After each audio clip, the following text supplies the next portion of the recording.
Is there any wish to take the floor? I see none, so I declare closed this item and we enter the phase of organizational matters of, for the deliberation. Under organizational matter only, delegations are allowed to participate in the meeting. Therefore, I would humbly require and request and ask the observers to leave the room. Since under organizational matter only member states of the organizations are allowed to participate.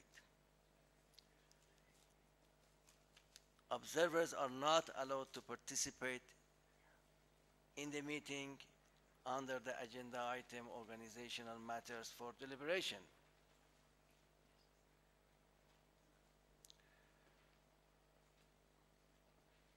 I appreciate if no observer would be present in the room during the deliberation under the agenda item organizational matters for the deliberations. Okay?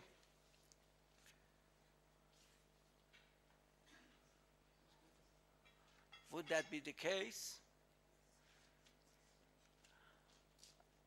We'll be listening to the report of the Distinguished Secretary General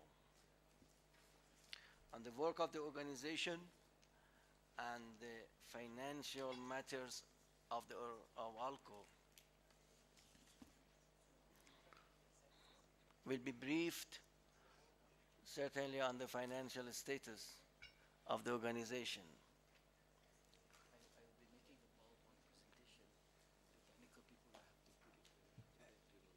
Okay. Actually, will pronounce the amendments.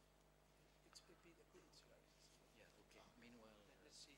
meanwhile there will be submission.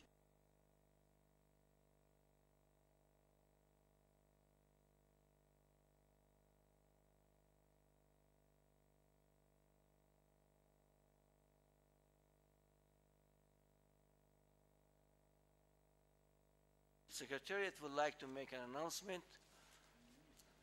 Okay, Madam Bakshi, you have the floor.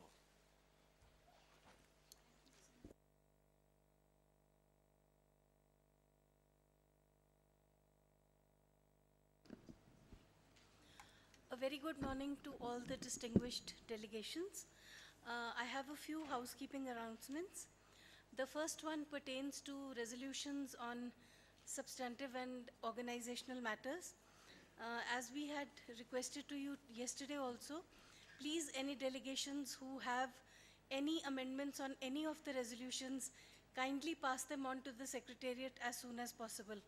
So far, we have received a couple of amendments on the resolutions from some of the member states on the topics of law of the sea, extraterritorial application of national sanctions, and environment and sustainable development. The same are going to be circulated to all the member states so that you can have a look at what has been amended in those resolutions. The second pertains to the list of participants. We are going to circulate 2 lists around the table.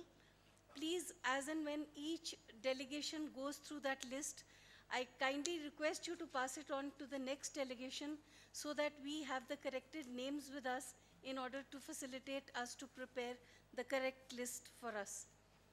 Thank you for now. Thank you. Yes, the Secretary General is waiting for the presentation of the, or rather the preparation of the device for the presentation of the PowerPoint regarding the report of the report on the work of the organization.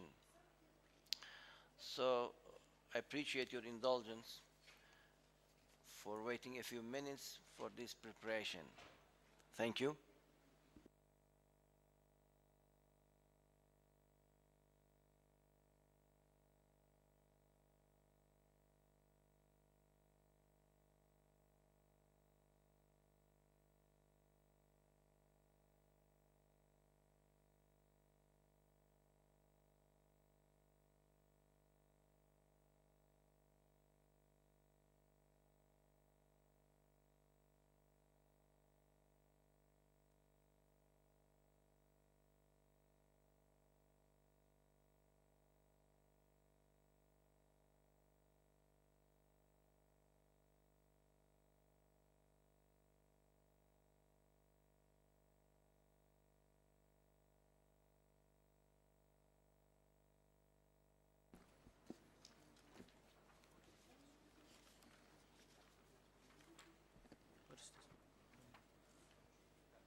Well, Mr. President, before we start with the PowerPoint presentation, perhaps I would just briefly inform the distinguished delegates my brief report that I'm going to be presented shortly. I think the Secretary has distributed the PowerPoint papers before you. And as usual, the secretarial report is divided into two parts: the organizational matters and substantive matters.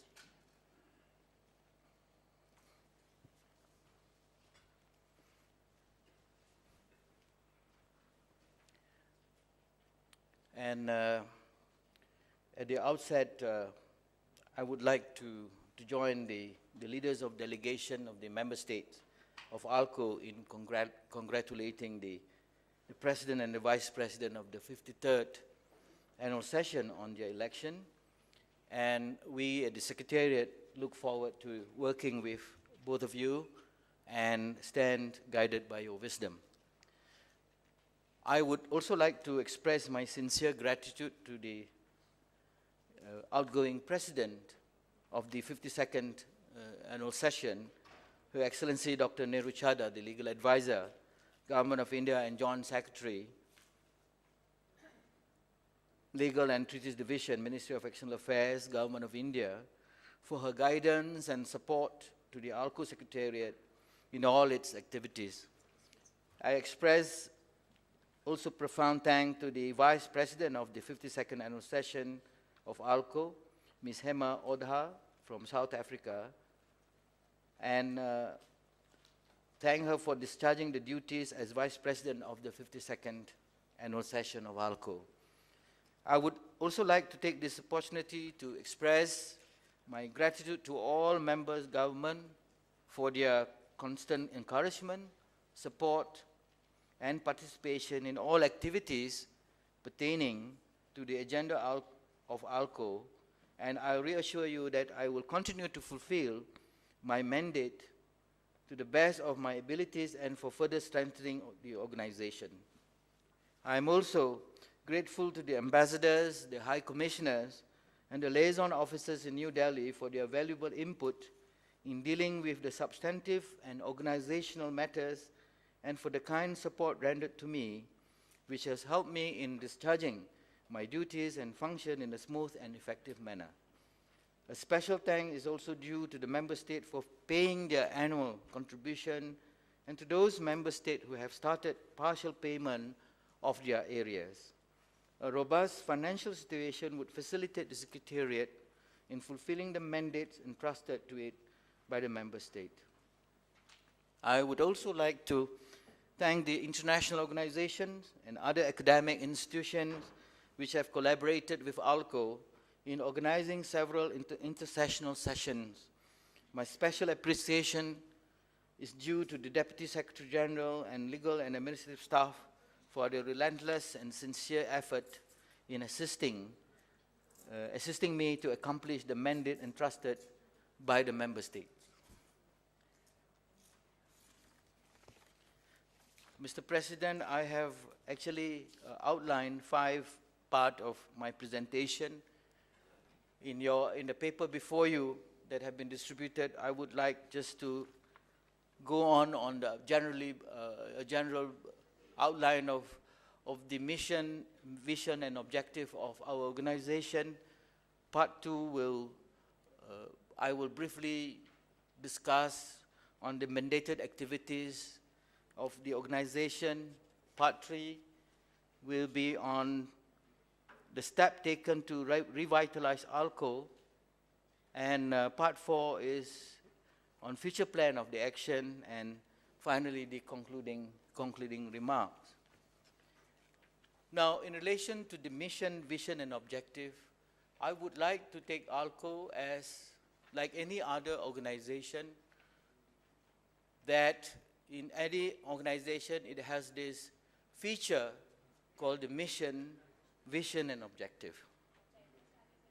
Now, as an intergovernmental organization, we need to be constantly reminded of our mission statement, vision and objective, with a view that we will not be sidetracked of the real objective of this organization, that we are also determined to uphold the value, goals and objective of the organization, and that we will keep on and continue to reflect and review how best the organization serve its stakeholders, i.e. the member state of the organization.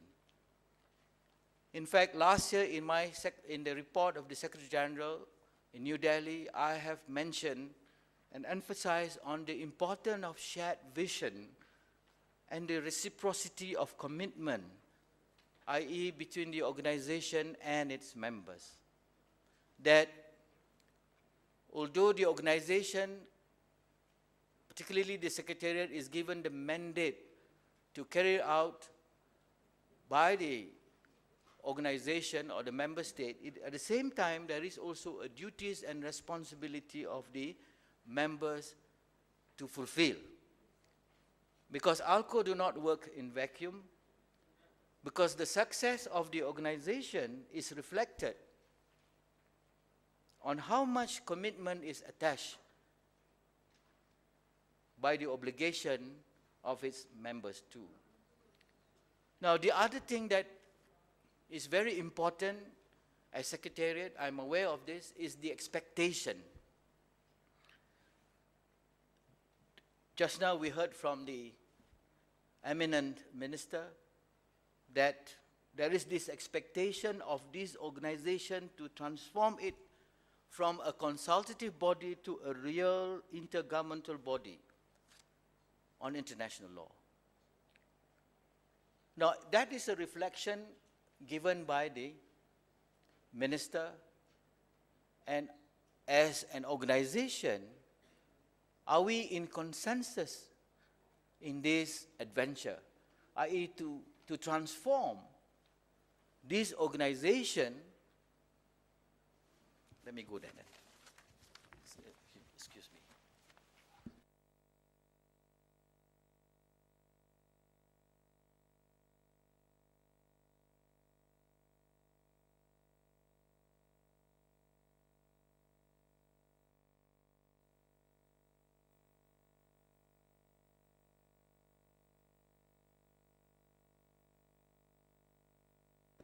Distinguished delegates, if you have not been to New Delhi to visit the Secretariat, this is the building of the Secretariat of ALCO. And I've already mentioned on the agenda that I would like to present. And I've mentioned briefly on the mission, vision, and objective of this organization. It is inevitable, as I mentioned earlier, that like any other organization, we have to adhere to whatever mission, vision, and objective of this organization. And I would like to mention that, you know, for the past 5 decades, we talk about the success story of this organization.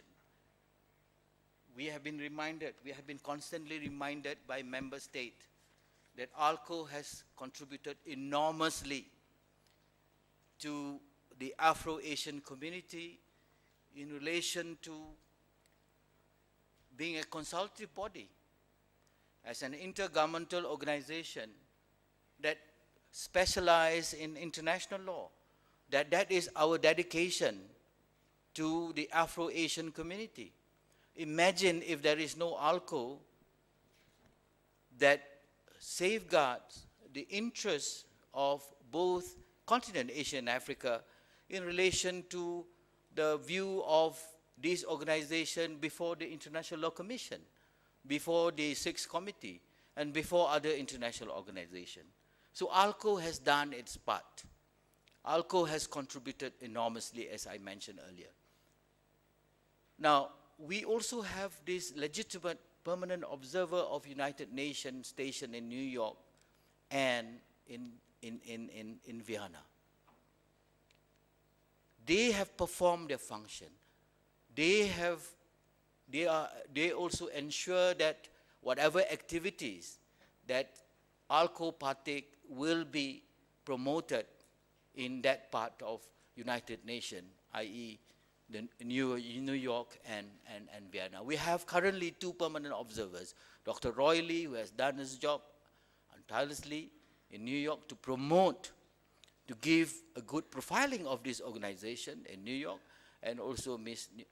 Nimoto in Vienna, also promoting the ALCO activities in Vienna.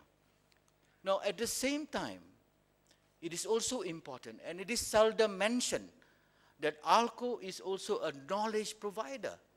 Knowledge provider in the sense that apart from being an intergovernmental organization that provide the platform for its members to air their views in relation to matters of common concern in international law, at the same time, we are also a research reservoir. This is a point that has been taken up by the previous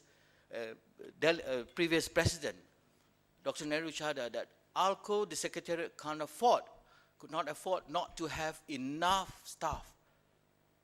Because since we are taken as an institution that also conduct and embark research activities, and we are also known to have that, constitute that reservoir of knowledge, then we need to have enough staff or human resource to engage into activities or research activities for this organization.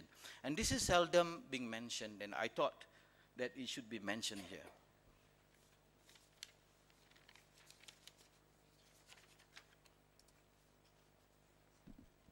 Now, like other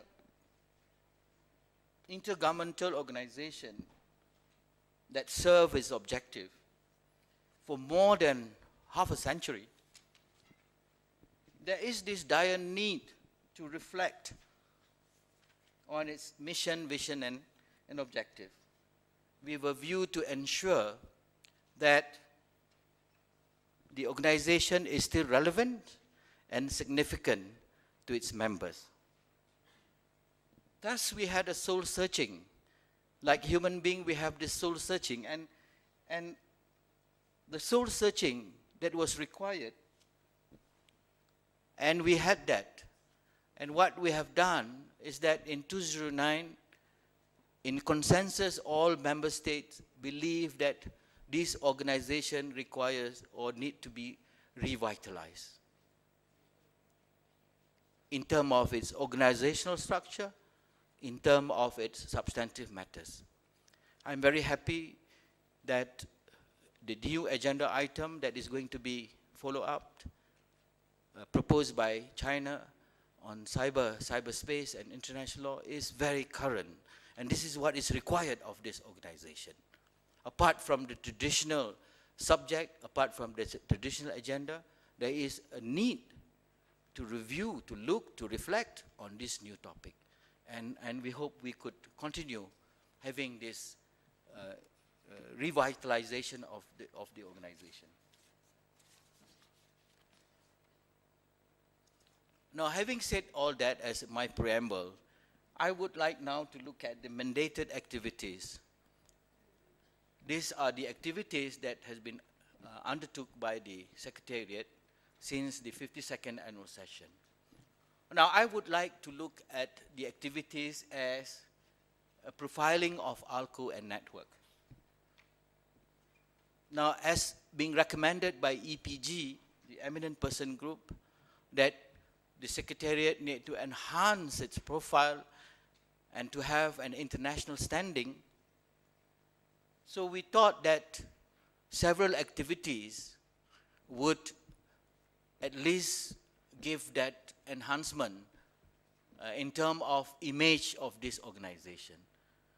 So we had participated in international conferences and seminars and workshops. We had also reviewed our memorandum of understanding with various international organizations, namely the UNODC, IMO, and also ICRC. So we visited the places, and we had discussed at length and how are we going to take advantage of the understanding that we have made previously and to enhance this cooperation between this intergovernmental organization or other international organization.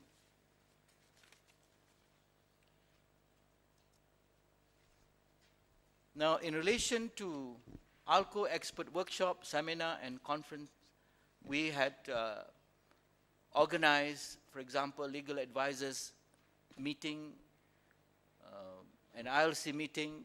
That is an annual meeting in New York and in Geneva. And we had, in fact, agreed to organize a first ILC workshop with a university in Malaysia on selected work of ILC, and to introduce the subject to the faculty members and also students. Because to me, student is an important asset because they are the future international lawyers. So they need to be exposed on the work of ILC.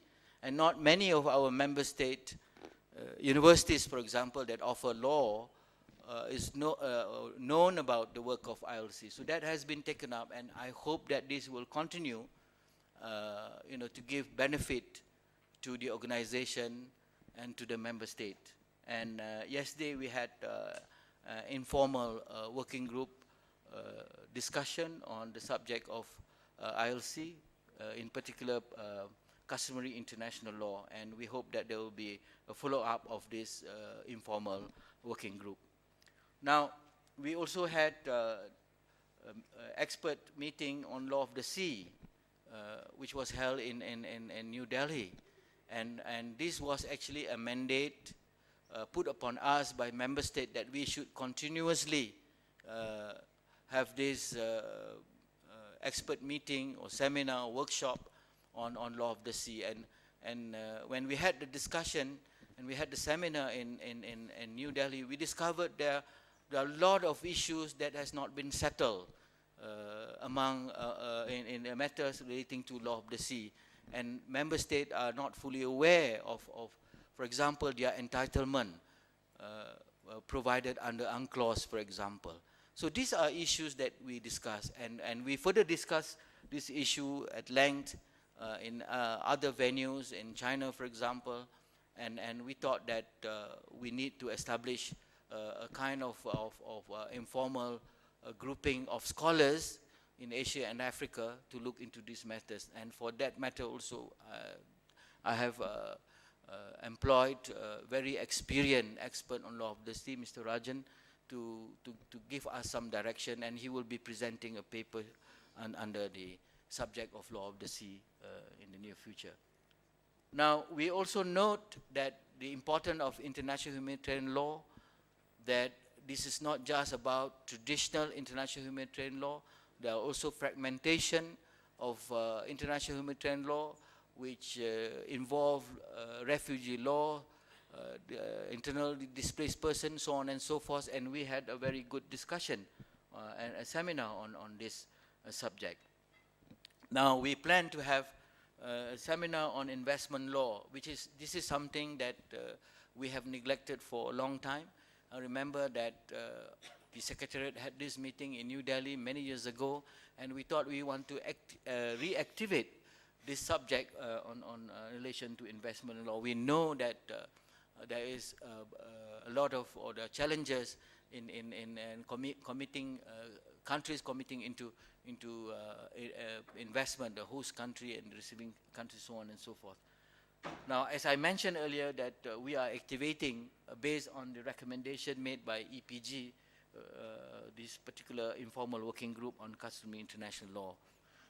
So those are the activities in relation to workshops, seminars, and conference that the Secretariat had organized.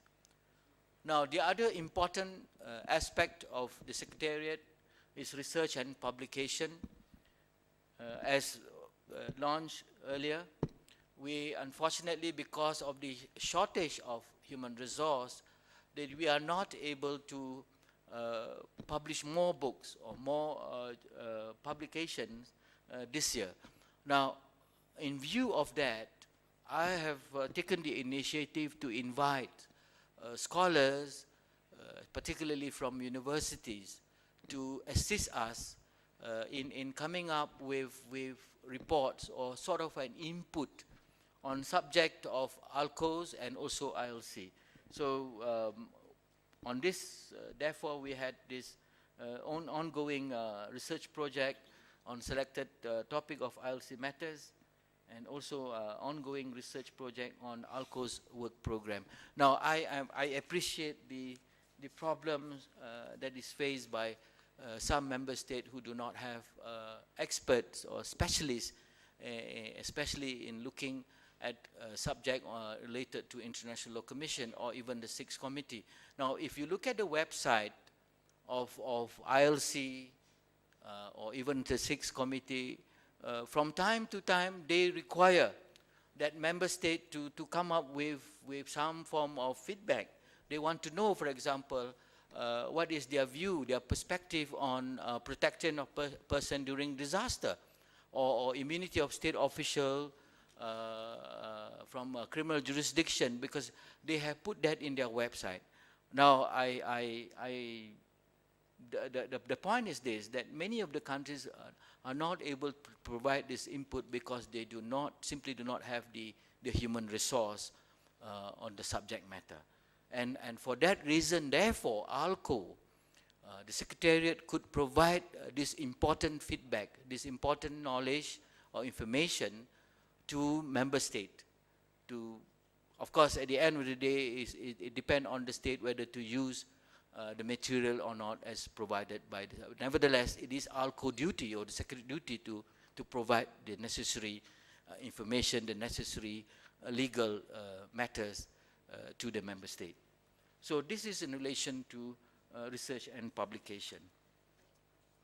Now, another area that we thought is very important is capacity building program. Now, we need to have more training program on the working of international law for ALCO diplomats, ALCO legal officers. And what we have done so far was a request by the Saudi Arabian government, the Kingdom of Saudi Arabia. We gave them a proper training, an appreciation of the subject on international law. They came, 20 of them came to New Delhi, and we had a 2 days workshop. And we are open to provide these facilities to member state, especially to provide the necessary knowledge on international law to young legal officers, to young diplomats, on the appreciation of international law and how ALCO is affected by all the subjects or issues concerning international law. Now, we also had the 24 South Asia teaching session on IHL, and we hope that we would be able to continuously have workshops, say, on WTO issues. This has been a yearly program. We had organized this with WTO headquarters. Now, in the event that they are not able to send their specialists, they would seek assistance from India, because India had pools of specialists which they had collaborated with WTO office. So again, capacity building program to me is very pertinent. And imagine that if we are able to produce a core of international lawyers in the future that will assist their government in subject pertaining to international law. Now, of course, it is always the question of cost.